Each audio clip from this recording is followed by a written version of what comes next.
Hello everyone, Acharya Shri Mahapragya institute of excellence के online platform पे आपका स्वागत है। हमारी बीएससी बीएड फोर्थ ईयर की क्लास चल रही थी। अगर हम बीएससी के वे में जाए तो बीएससी थर्ड ईयर की इनऑर्गेनिक में ये एक टॉपिक है, जिसमें ये है हमारा topic electronic spectra of transition metal complex. इसके हमारे 2 क्लासें हो चुकी। आज हमारी थर्ड क्लास है। हमने 2 क्लासों में कुछ ट्रांजिशन देखे थे, कुछ ट्रांजिशन हमने देखे थे। इन ट्रांजिशन में हमने क्या देख लिया था, एक तो हमारे पास था सिग्मा से sigma star transition, N2 sigma star transition, pi to pi star transition and N2 pi star transition. ये ट्रांजिशन हमने देख लेते। इनके अलावा मैंने आपको कुछ 2 प्रकार के ट्रांजिशन और बताए थे। डी डी ट्रांजिशन में कोई जो इलेक्ट्रॉन है या फिर कोई भी इलेक्ट्रॉन है एक डी कक्षक से दूसरे डी कक्षक में जा रहा था। ये आपका एक डी कक्षक था और ये दूसरा डी कक्षक था। तो एक डी कक्षक से वो दूसरे डी कक्षक में जा रहा था, तो हमारे डी ट्रांजिशन हो रहे थे, जिसके कारण जो कॉम्प्लेक्स जो है कलर शो कर रहा था। फिर हमने बात की थी, ये तो डी इलेक्ट्रॉनों की बात हो गई, लेकिन जिनके पास डी इलेक्ट्रॉन नहीं होंगे यानी डी जीरो विन्यास होगा, उनका क्या होगा, तो क्या वो कलर शो नहीं करेंगे। इसके बाद में एक कॉन्सेप्ट और आया, चार्ज ट्रांसफर स्पेक्ट्रा, यानी आवेश स्थानांतरण। जो ट्रांजिशंस हो रहे थे, संक्रमण हो रहे थे, आवेश स्थानांतरण संक्रमण हो रहे थे, उसके कारण हमको कलर शो हो रहा था, कलर जो है शो हो रहे थे। जो आवेश स्थानांतरण स्पेक्ट्रा है वो भी हमारे 2 प्रकार के थे, LNCT और NLCT प्रकार के। चार्ज ट्रांसफर स्पेक्ट्रा जो है, चार्ज ट्रांसफर स्पेक्ट्रा 2 प्रकार के थे। एक तो था LMCT प्रकार का और एक था MLCT प्रकार का। LMCT प्रकार के चार्ज ट्रांसफर स्पेक्ट्रा में क्या हुआ था, लिगेंड टू मेटल, लिगेंड से मेटल की तरफ चार्ज का ट्रांसफ़र हुआ था। और दूसरे MLCT वाले में क्या हुआ था, मेटल से लिगेंड की तरफ चार्ज का ट्रांसफ़र हुआ था, जिससे ये स्पेक्ट्रा कलर शो कर रहे थे। फिर हमने पढ़ा था डी ट्रांजिशन के लिए सिलेक्शन रूल पढ़ा था। उसमें हमने पढ़ा था कि हमारे पास 2 सिलेक्शन रूल होते हैं कि डी ट्रांजिशन कैसे होगा। तो 2 सिलेक्शन रूल थे हमारे। सिलेक्शन रूल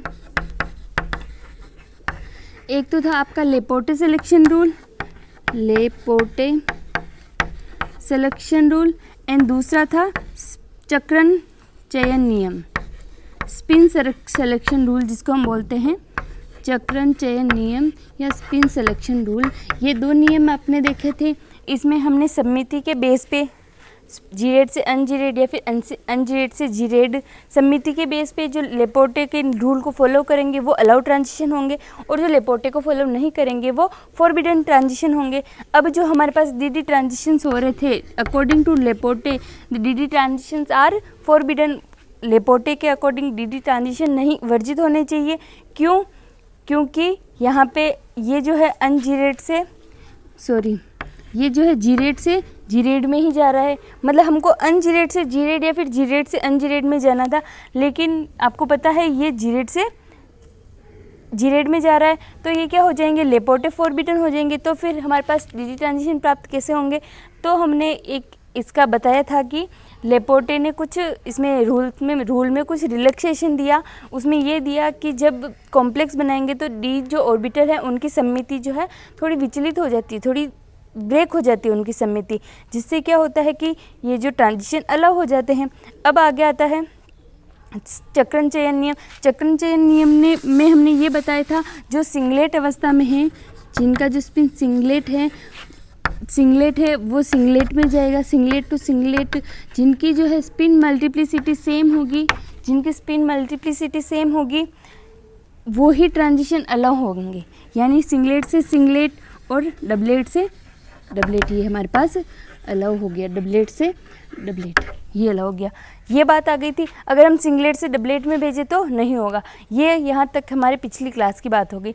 अब हम आगे बढ़ते हैं। आगे एक बिल्कुल नया हमारा हम टॉपिक स्टार्ट करने जा रहे हैं। एक इसी चैप्टर का हमारे पास नया टॉपिक है, जिसमें हमारे टॉपिक का नाम है स्पेक्ट्रोस्कोपिक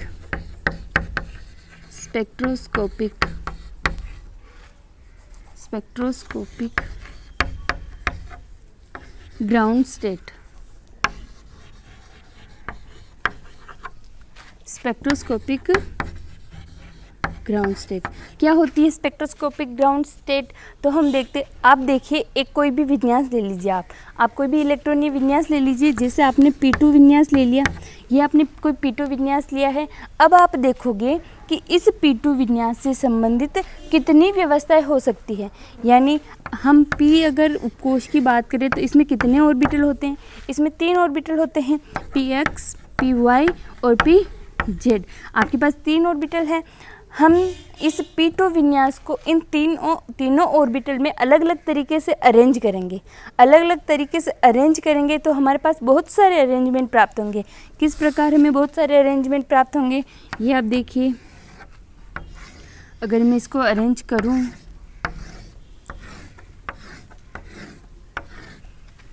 आप देखिए, अगर हम यहाँ एक इलेक्ट्रॉन इस कक्षक में भरे, एक इसमें भरे, ठीक है, दोनों इलेक्ट्रॉन अरेंज हो गए।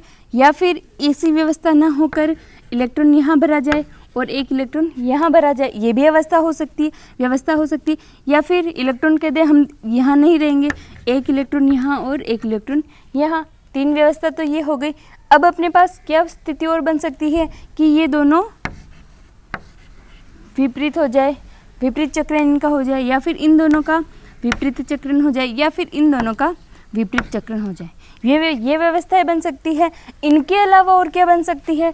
तो आप ये देखिए, इनके अलावा क्या और बन सकती है। जो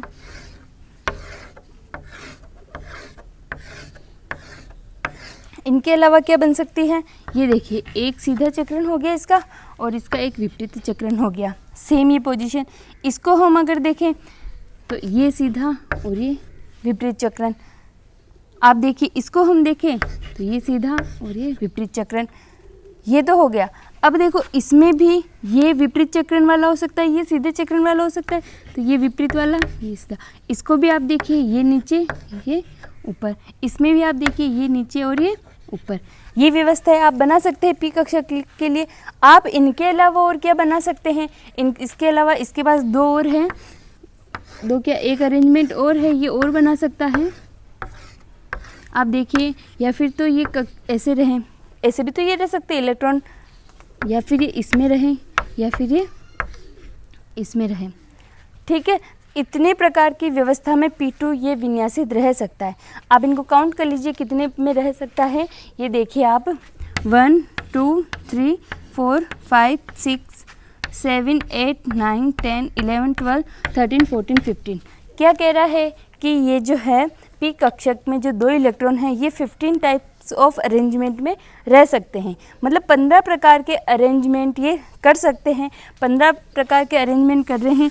तो हमें, अगर मैं आपको दे दूं कि D3 आपको विन्यास है, D3 कोई आपके पास विन्यास है और आप उसके लिए ये अरेंजमेंट निकालें, तो आप निकाल सकते हैं इनको अरेंज करके। लेकिन अपने पास क्या अब ये जो आपके पास जितने भी अरेंजमेंट प्राप्त हो रहे हैं, ये इस इलेक्ट्रॉनीय विन्यास से संबंधित माइक्रोस्टेट कहलाएंगे। क्या कहलाएंगे? माइक्रोस्टेट कहलाएंगे। कि किसी इलेक्ट्रॉनिक विन्यास से संबंधित इसकी जितनी भी व्यवस्थाएं हो सकती है, या फिर जितने भी तरीके से अभिविन्यासित हो सकता है, ये उस इलेक्ट्रॉनिक विन्यास की सभी माइक्रोस्टेट्स कहलाएगी। क्या कहलाएगी? माइक्रोस्टेट्स कहलाएगी। ये है आपका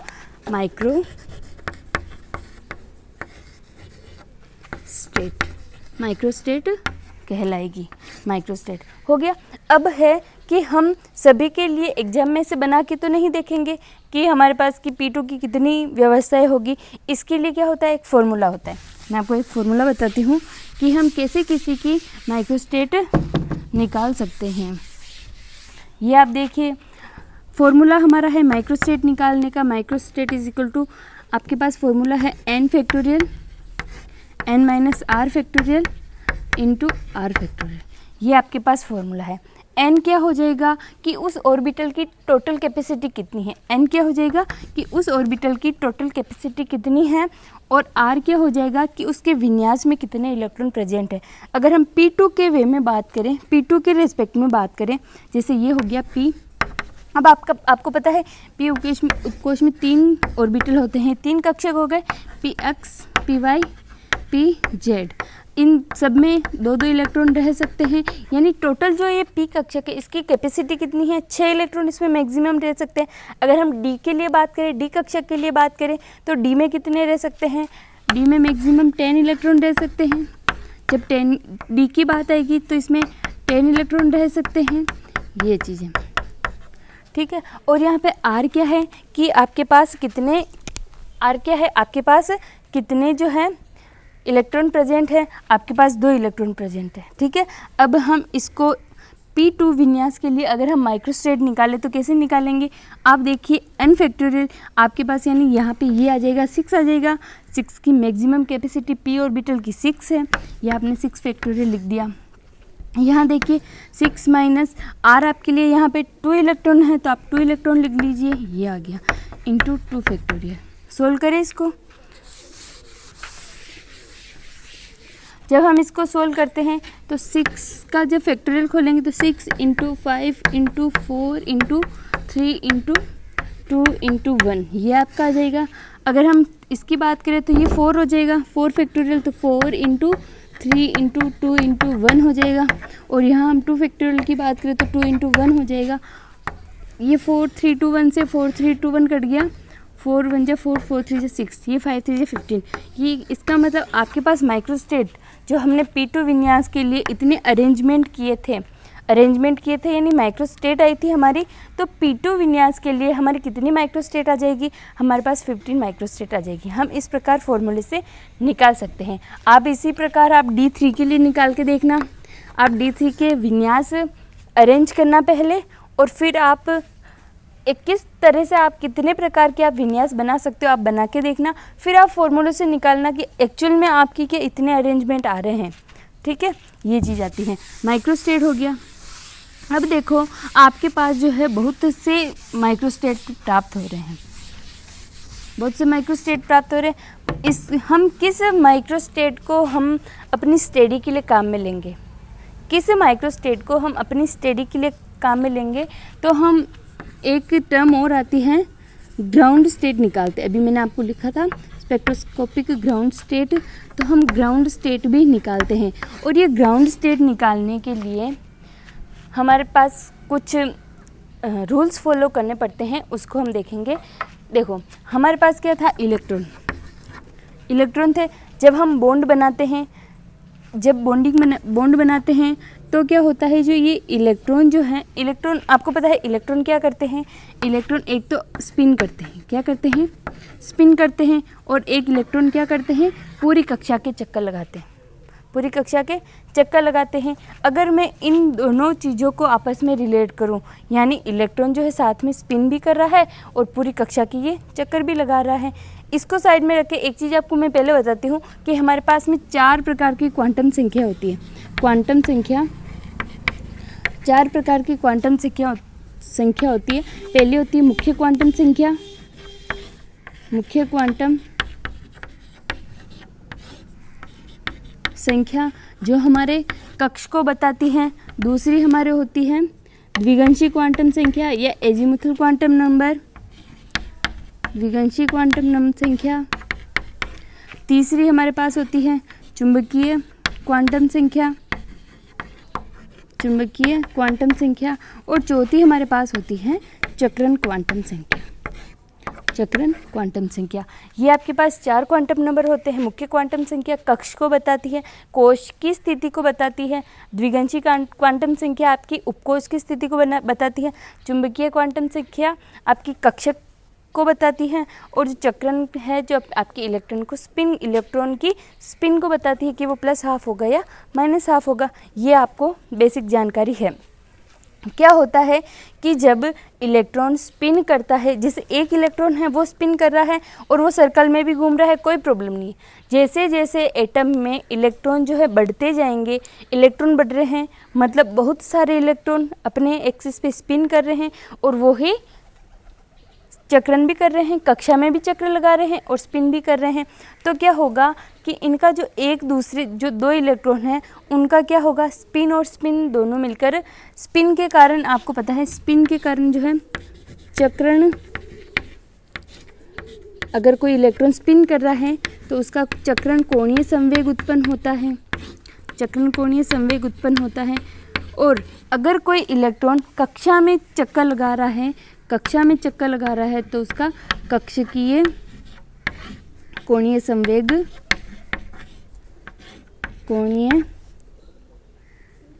कोणीय संवेग उत्पन्न होता है। ये दो चीज़ हो गई आपके पास। इलेक्ट्रॉन स्पिन कर रहा है तो चक्रण कोणीय संवेग उसमें उत्पन्न होगा, और अगर इलेक्ट्रॉन कक्षा में चक्कर लगा रहा है तो उसका कक्षकीय कोणीय संवेग उसमें उत्पन्न होगा। दो प्रकार के आपके संवेग उत्पन्न हो गए।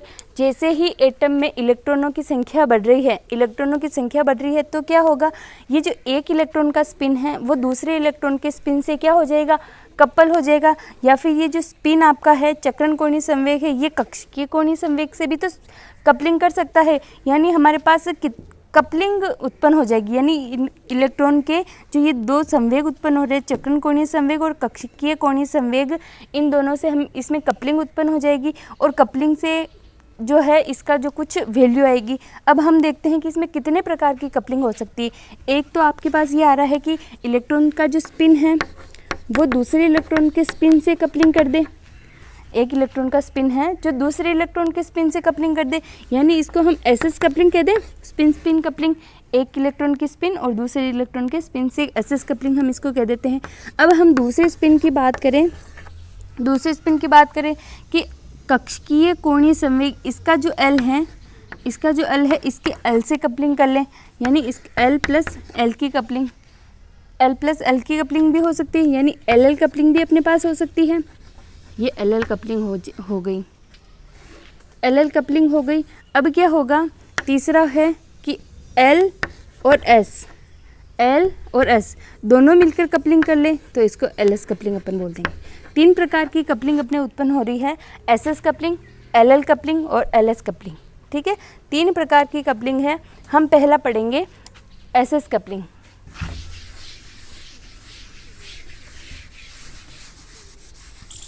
जब हम एसएस कपलिंग की बात करते हैं तो एसएस कपलिंग में जैसे हम वही एग्जांपल कंसीडर कर रहे हैं, P2 हमने कोई कॉन्फ़िगरेशन लिया है, P2 कॉन्फ़िगरेशन, उसके लिए अगर हम एसएस कपलिंग निकालें, उसके लिए अगर हम एसएस कपलिंग निकालें तो क्या होगा, आप देखिए P2 को आप ऐसे हुंड के नियम से भर दीजिए।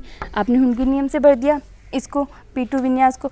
अब आप इसके लिए स्पिन स्पिन, दो इलेक्ट्रॉन हैं, दोनों का क्या होगा, एक का स्पिन दूसरे के स्पिन से कपलिंग करेगा। ये देखिए इसका स्पिन आपको दिख रहा है प्लस हाफ है, इसका स्पिन भी आपको दिख रहा है प्लस हाफ है। जब इन दोनों का स्पिन जुड़ जाएगा तो आपके स्पिन की कपलिंग हो जाएगी, और ये टोटल कितना हो जाएगा, 1।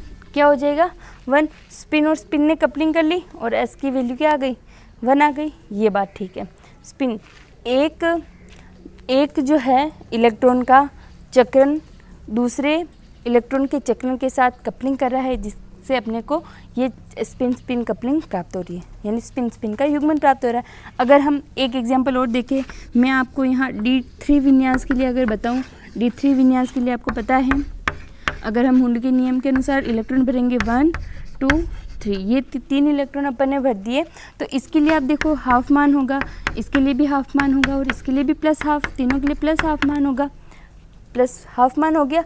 अगर मैं इसके लिए स्पिन स्पिन कपलिंग की बात करूं तो इसके लिए वैल्यू क्या आएगी, इसके लिए वैल्यू आएगी 3/2। आप तीनों हाफ प्लस हाफ को जोड़ लीजिए, आपके पास 3/2 वैल्यू प्राप्त हो जाएगी। ये हो गया। अगर मैं आपको एक एग्जांपल और बताऊं कि ये तीनों हम तो वैसे ही प्लस प्लस करते ही जा रहे हैं, अब इसको हम नेगेटिव कब लेंगे, तो आप ये देखिए, अगर मैं यहाँ P3 विन्यास नहीं करके यहाँ P4 विन्यास कर दूँ तो देखिए 1 2 3 और ये 4, ये आपके पास 4 इलेक्ट्रॉन हो गए। अब हम जब इनके लिए स्पिन स्पिन कपलिंग करेंगे, यहाँ आप देखिए, अगर हम एक इलेक्ट्रॉन की यहाँ प्लस हाफ माने तो दूसरे की ऑटोमेटिक क्या हो जाएगी, माइनस हाफ हो जाएगी, माइनस हाफ हो जाएगी ना, जिससे प्लस हाफ और माइनस हाफ यहीं कैंसिल हो जाएंगे। इन दोनों के स्पिन आपस में कपलिंग नहीं करेंगे, यहीं कैंसिल हो जाएंगे। तो आपके पास 2 ही ये इलेक्ट्रॉन बचेंगे जो स्पिन कर रहे, मतलब इनकी कपलिंग होगी। तो ये आप देखिए, इसकी वैल्यू वापस 1 आ जाएगी। जब आपके पास इलेक्ट्रॉन जो है कपलिंग करने, ये इलेक्ट्रॉन जो है युग्मन करने लग जाते हैं, मतलब जब अपन इलेक्ट्रॉनिक विन्यास की पूर्ति कर रहे हैं, जब इलेक्ट्रॉन P4 आ गया। जब एक एक इलेक्ट्रॉन भर के वापस इसमें कर रहे हैं तो इनकी इलेक्ट्रॉनिक जो है, इनका विन्यास जो है, इसका इलेक्ट्रॉन का जो ये उल्टा आ रहा है, विपरीत चक्रण आ रहा है, जिससे ये तो कैंसिल हो जाएंगे, लेकिन इनके कारण कुछ ना कुछ इसका स्पिन एंगुलर मोमेंटम कुछ होगा। ये हो गया। अगर हम आगे बात करें, अब ये हो गया अपना spin spin coupling, spin spin SS coupling भी इसे हम बोल देते हैं spin spin coupling, spin spin coupling. अगर अब आगे हम बात करें कि एल कपलिंग क्या होती है। एल आपको पता है क्या होता है, हम चुंबकीय क्वांटम संख्या हम एल से ले लेते हैं। वैसे एल तो होता है उपकोष होता है, एल इज इक्वल टू उपकोष होता है। इस उपकोष से ही फिर हम, जैसे हमारे पास आपके पास पी उपकोष है, पी उपकोष है, आप पी उपकोष को 3 कक्षकों में बांटोगे।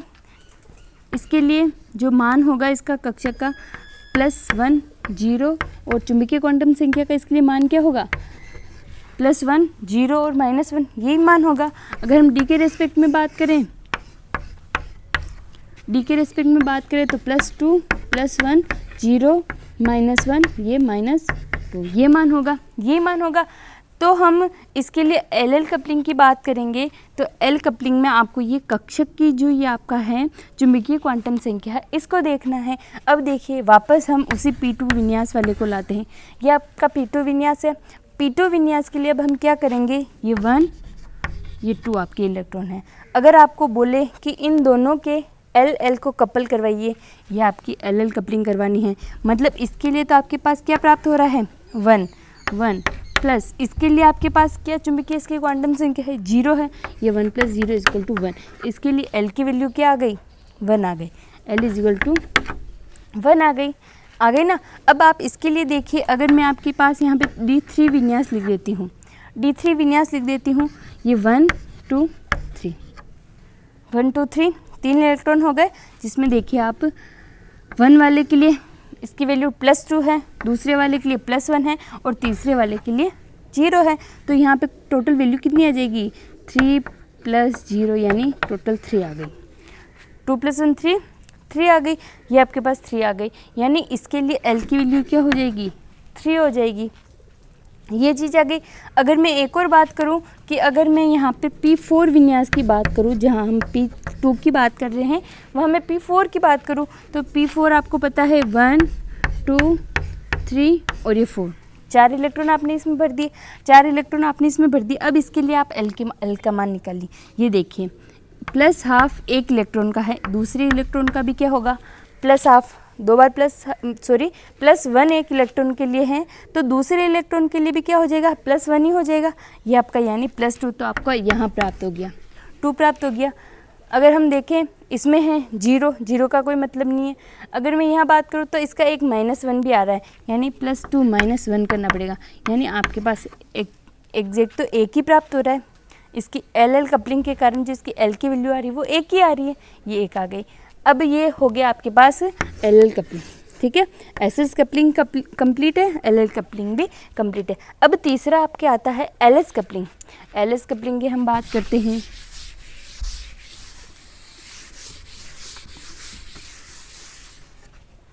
एलएस कपलिंग, एल एस, इसको हम क्या है आर और एस कपलिंग भी कह सकते हैं।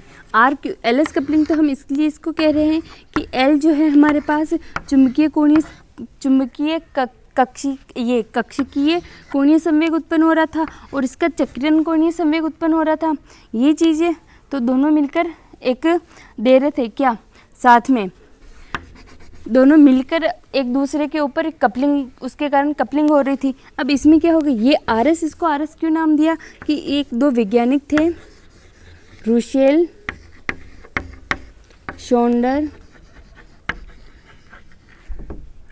शोंडर, ये कोई वैज्ञानिक थे, इन्होंने इस कपलिंग के बारे में बताया था, इसलिए इसको आर एस कपलिंग कहते हैं। रुसेल शोंडर्स,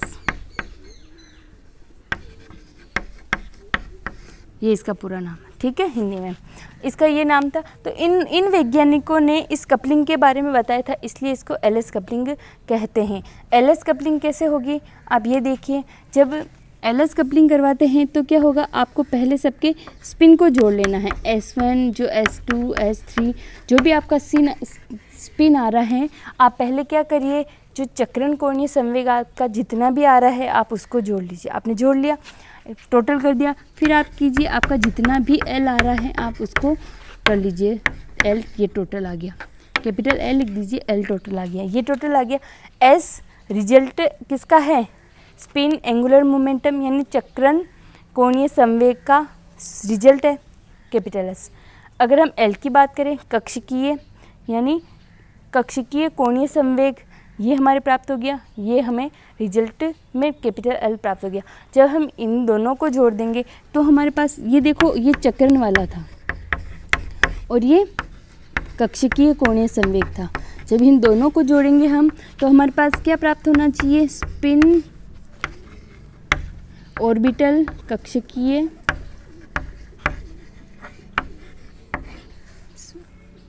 कोणीय संवेग, चक्रण कक्षकीय कोणीय संवेग, स्पिन ऑर्बिटल एंगुलर मोमेंटम, ये आपके पास प्राप्त होना चाहिए, ये प्राप्त होना चाहिए। यानी इसका भी कुछ मान होगा J, इसको हम J लिख देंगे, इसको हम J लिख देंगे। J हमारे पास क्या हो जाएगा, S plus L, S plus L, ये प्राप्त हो रहा है आपके पास। कैसे निकालना है अभी निकालते हैं एग्जाम्पल से। वही आप P2 को लाइए, P2 विन्यास को हम यहाँ अगर लाते हैं, ये आपका P2 विन्यास है। P2 विन्यास में आप देखोगे कि आपको 2 इलेक्ट्रॉन भरने हैं, ये आपने 2 इलेक्ट्रॉन भर दिए, 2 इलेक्ट्रॉन भर लिया आपने।